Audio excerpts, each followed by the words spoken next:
মুখ্যমন্ত্ৰী এইটোৱে কৈছোঁ, এইখিনি মানে ভাঙা কেছেটৰ দৰে আমি একেখিনি কথা অসমৰ ৰাইজে যোৱা 6 মাহৰ পৰা শুনি আছে।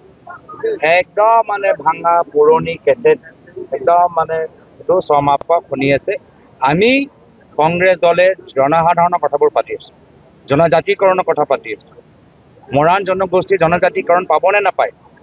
কোচ ৰাজবংশীসকলে জনজাতিকৰণ পাবনে নাপায়? মটক জনগোষ্ঠী জনজাতিকৰণ পাবনে নাপায়?